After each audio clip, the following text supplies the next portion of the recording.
Good morning, ladies and gentlemen. Happy Monday. Hope everyone's having a good day. Hope everybody has adjusted to the new schedule last week. Again, office hours are open today and tomorrow for the whole week. Monday, first hour. Tuesday, second hour. Wednesday, third and seventh. And Thursday, eighth hour. So hopefully everybody adheres to those and joins me and I can see your faces and get to catch up a little bit. All right. Today will be a strictly notes day. All right, last week we went and we discussed a bunch of different activities and we learned different things about credit, how much the cost of credit, how to obtain credit at a young age, and why it's important. Today we're going to go over those notes and going to go over the 3 C's of credit. All right, so the first thing we're going to do is talk about learning target number 3. I could explain how to obtain credit, manage credit, and protect my credit rating. All right, so basically, credit is going to be how risky are you of a person to lend money to? All right. In this first scenario, if you were a bank, who would you give money to? You have $500, and each person swears that you'll pay them back. Person one has borrowed money from a few mutual friends before and always pays them back. Has had to be reminded once. Not bad. Person two has borrowed money from a few mutual friends before and is spotty in paying them back. Sometimes they don't, or sometimes it takes a while. And person three, you don't know them at all, and they've never asked to borrow money before, so you don't know if they're good at paying people back. All right, if you haven't figured out, obviously the correct answer is person number one. All right, person number one would be someone with good credit. Person number two would be someone with bad. Person three, none. All right, you would go with person number one because that's the most likely you are to get your money back. All right, so that's what it's all about. All right, there are steps in applying for credit. I'm not going to take too much time on this. Basically, what you're going to do is you're going to apply for a card. The lender does an investigation. They look at your past history. They look at your jobs. They look at everything that you've done. They give you a credit rating. They say whether you are accepted or denied. And they give you a percent or an APR. And then you evaluate it, and then you either accept it or deny it. All right, so the importance of building credit. You want to start young. Right around your age, you want to start, no matter how old you are. Sophomore, junior, senior, even if you're a freshman, you want to start. All right, it's important to build a credit history so that you can make larger purchases later in life. If you want to own a house, own a car, rent an apartment, get a school loan, you want good credit because you're going to pay a lower APR. You're going to save hundreds of thousands of dollars. You'll really see that in the second half of this week when we do an activity about mortgage that shows you how good credit can save you hundreds of thousands of dollars. All right. When building your credit rating or when determining how risky you are, we're going to go by what we call the 3 C's of credit. We have character, capital, and capacity. All right. The first one is character. Basically, when we're asking for character, is asking, will you repay the debt? All right, when the lender looks at you, you apply for credit, they're going to look at your credit history and determine if you possess the reliability and honesty to pay off your debts. They're going to ask you questions like, have you used credit before? Do you pay your bills on time? Do you have a good credit score or credit report? Can you provide character references? How long have you lived at your current address? And how long have you held your current job? These two things at the bottom here just show stability. They show steady income. Right? When you say, have you used credit before? They look at your past. Because if you have paid things off in the past, you're more likely to pay things off in the future. If you paid things off on time, you're more likely to pay things on time in the future. All right, a good credit score will mean that you're more likely to pay things off and the debtors will get their money back. And that's what they want. They want their money back. We look at the second one, which is capital. Capital is asking, How will you repay the debt? All right, when we're talking here, it's what valuable assets, real estate, investments do you have that could repay the debt off if your income becomes unavailable? Do you have property? Do you own valuable assets? And do you have installments? All right, what can happen if something, what do you have to offer in case something happens to your steady income? I believe we talked about this earlier, but there's this thing called what we call collateral. All right, collateral. That's something pledges security for repayment of a loan to be forfeited in the event of a default. A lot of time land is put up as collateral. All right, let's talk about houses or cars.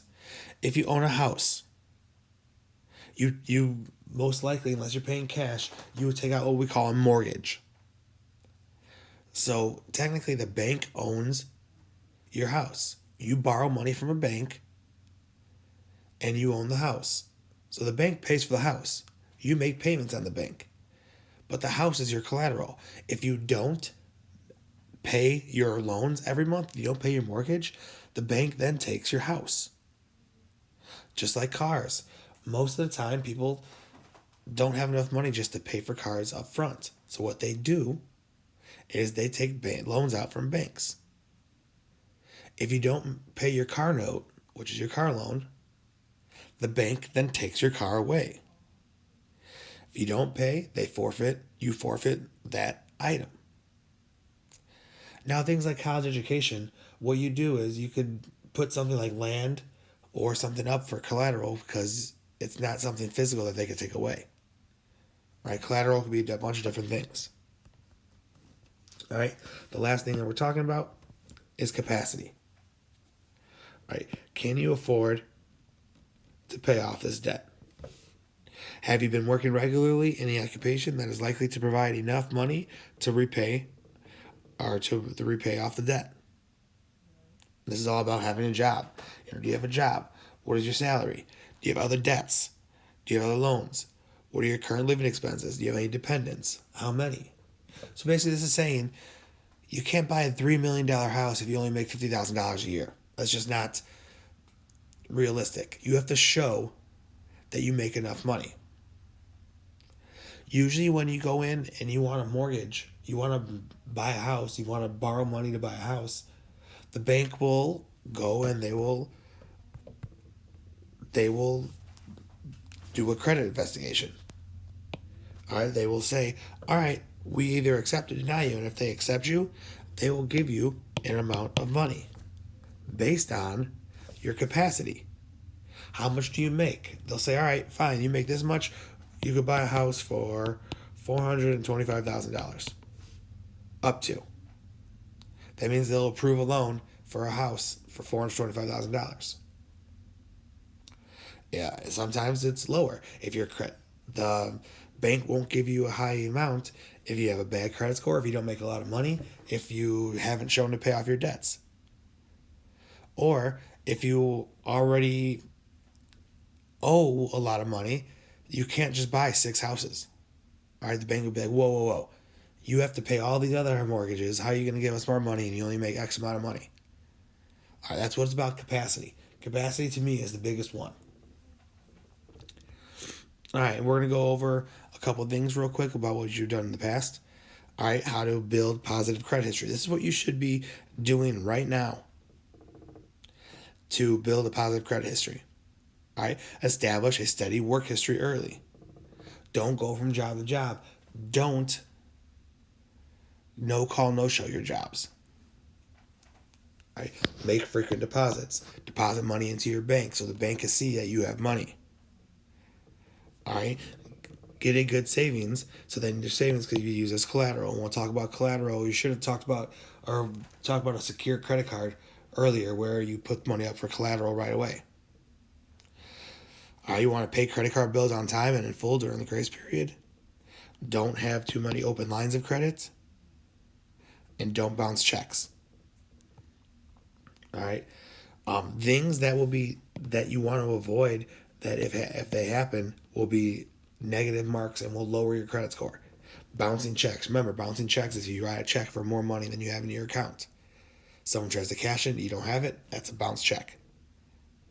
All right, if you pay bills late, criminal record even, holding lots of credit cards, having a lot of debt, defaulting on loan, meaning you don't pay the loan back. And if you declare bankruptcy. Bankruptcy is legally declaring that you cannot repay your outstanding debts. All of these things will lower your credit score. These are all bad. Hashtag bad. Don't do all of these. These will have a negative impact on your credit score. All right. What happens is that 3 agencies will determine your credit score, and they might not all be the same. All right. Though you need to know what these 3 agencies are: Equifax, TransUnion, and Experian.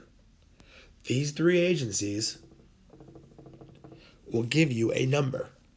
And most of the time, they don't give you the exact same number. Why? I don't know. They have the same information. They just calculate differently. It's in general, in ballpark, it's the same answer or same number, but not always. All right? These credit reporting agencies, those 3 things up here, they get their information from landlords, credit card companies, financial institutions, court records, utility accounts, cell phone companies, and they look at delinquencies.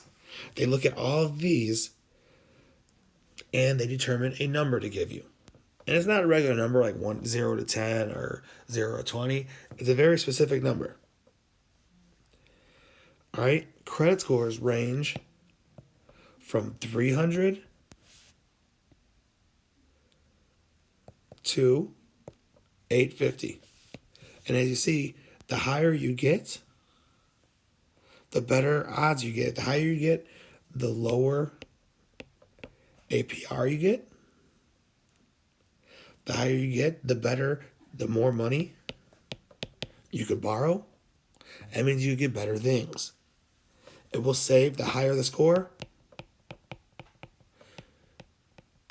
saves you money. And like I said, we'll really get into that tomorrow when we do, or on Wednesday and Thursday when we do a mortgage activity. If you don't have any credit, it just says no credit. You don't start out at 0. If you have really, really bad credit, you have 300. I've never met anyone with a lower than a 500 credit score. Obviously, credit score is not something that we are talked about the whole time, but having a 300 credit score or lower is very, very, very, very bad. Right? You want to get into the 7s and 800s. You want to live up here. You want to live up there. That's where you want to live. Right? You want to live up there. All right, when doing your credit score, there's 5 things that take into account, and these percentages will add up.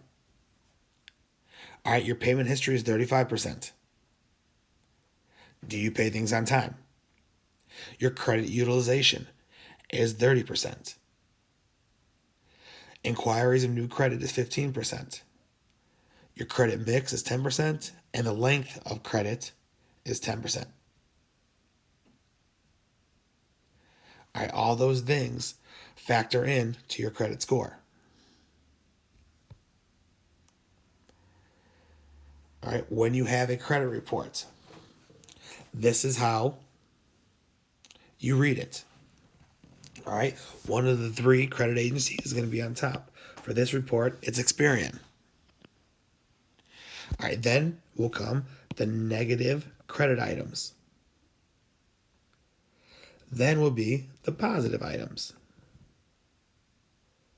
At the bottom here, it will give you your score. This person has a credit score of 720, 8.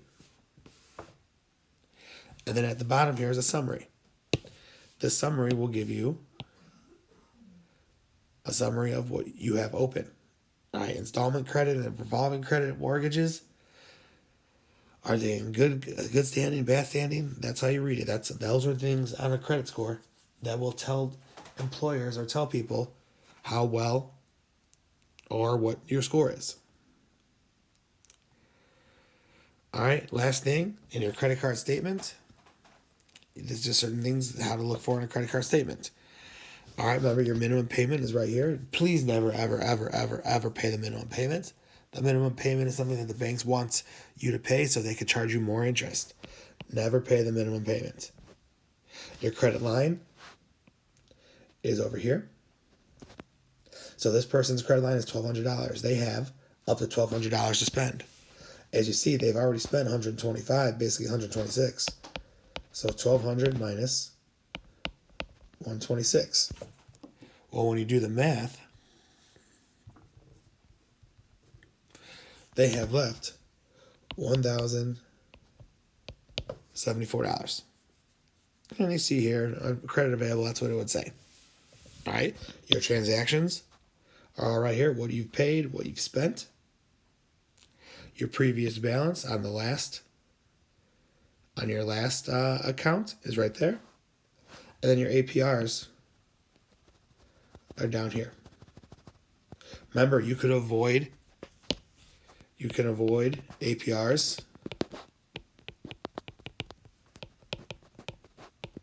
or interest by paying during the grace period.